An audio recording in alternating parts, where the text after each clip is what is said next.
भारत में क्वाड का कॉन्फ्रेंस चल रहा है। पूरे विश्व के विदेश मंत्री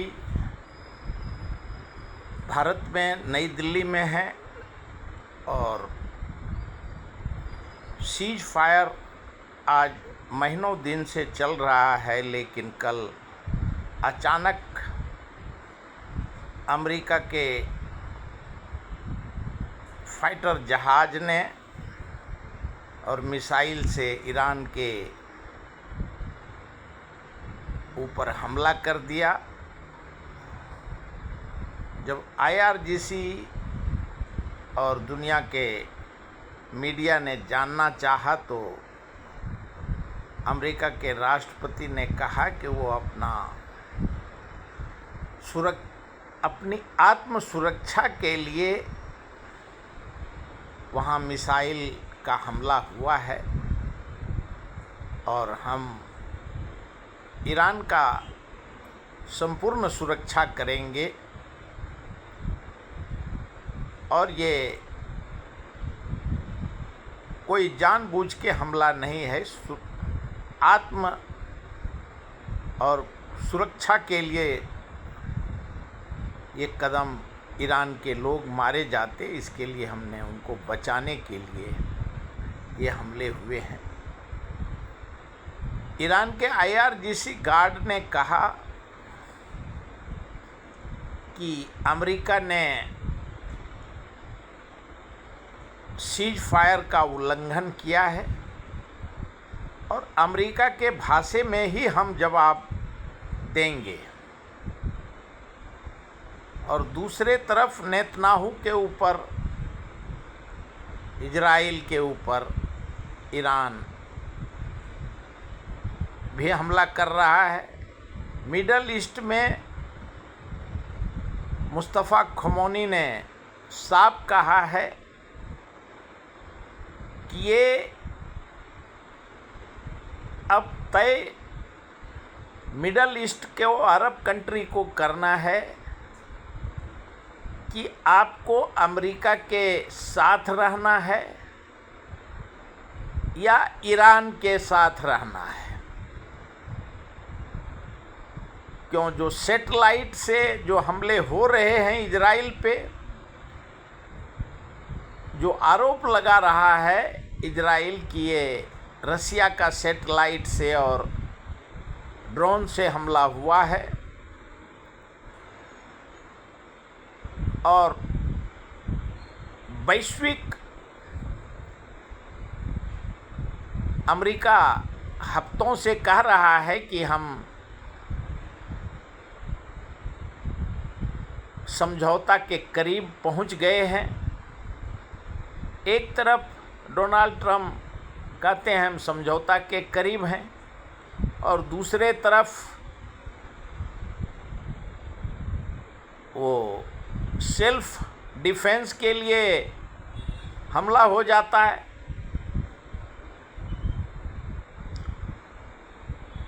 उसके ऊपर सवालिया निशान उठे हुए हैं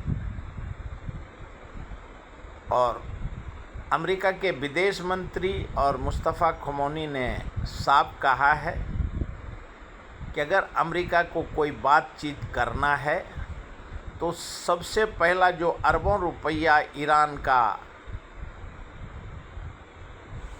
जब्त किया है,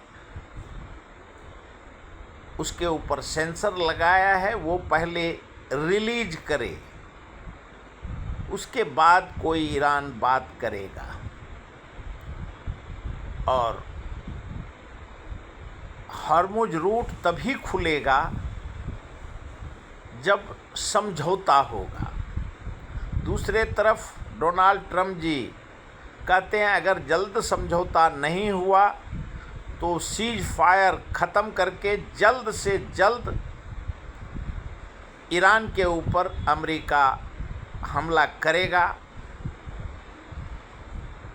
दूसरे तरफ जो वार टेररिस्ट जिसको कहा गया है इजराइल, उसको कोई देश मान्यता नहीं दे रहा है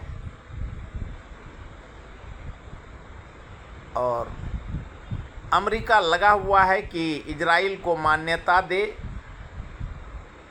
लेकिन कोई भी देश इजराइल को मानने के लिए तैयार नहीं है। पाकिस्तान जब उसको वार टेररिस्ट कहता है तो ईरान का तो सवाल ही नहीं, ईरान तो हमला ही कर रहा है। और जो कहा जाता है कि ईरान का बेंजामिन नेतन्याहू इजराइल से दूसरे देश में पनाह ले लिया है, ईरान का IRGC गार्ड और वहाँ का इंटेलिजेंस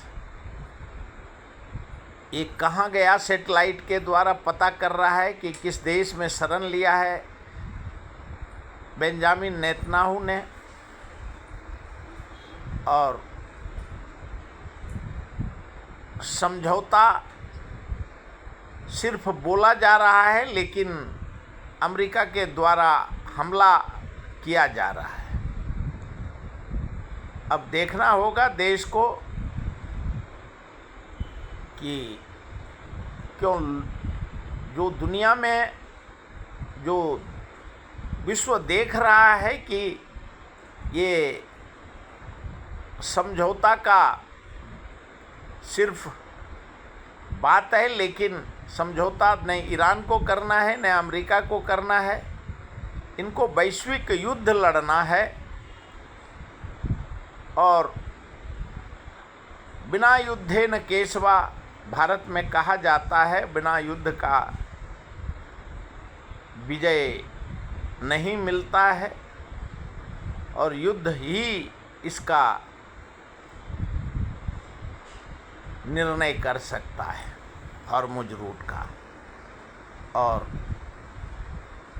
ईरान का साफ कहना है कि अगर अमेरिका यूरेनियम रख सकता है, रसिया, पूरा विश्व, यूरोपियन कंट्री रख सकता है, तो मुस्तफ़ा खोमैनी क्यों नहीं रख सकता है। हॉर्मुज रूट पे तब तक नहीं किसी को आने जाने दिया जाएगा जब तक कि संपूर्ण समझौता नहीं होता है। और अमेरिका को सबसे पहला अपना नाकाबंदी हटाना होगा तभी, और जो सेंसर लगाया है ईरान का अरबों रुपये का वो रिलीज करना पड़ेगा। उसके बाद विचार करेंगे कि यूरेनियम का हम 20 साल तक नहीं बनाएंगे। और अमेरिका एक तरफ जब सीज फायर का घोषणा करता है, दूसरे तरफ हमला कर देता है, तो ये कैसा समझौता संभव है। दुनिया अमेरिका के युद्ध के वजह से वैश्विक तेल गैस महंगाई का संकट में पूरा विश्व त्रस्त और पस्त है। लेकिन अमेरिका और इजराइल ने जो युद्ध थोपा है, इसका यही IRGC का गार्ड और ईरान का मुस्तफ़ा खोमैनी साफ कहता है कि इसको अमेरिका को वापस लेना है। ईरान ने नहीं युद्ध शुरू किया था, न ईरान युद्ध ख़त्म करेगा। अमेरिका सीज फायर का घोषणा करता है और इजराइल लेबनान पे हमला कर देता है, ईरान पे हमला कर देता है, गाजा पे हमला कर देता है। तो ये दोहरी नीति जो अमेरिका कर रहा है इजराइल, वो ईरान को मंजूर नहीं है। अभी तक इतना ही।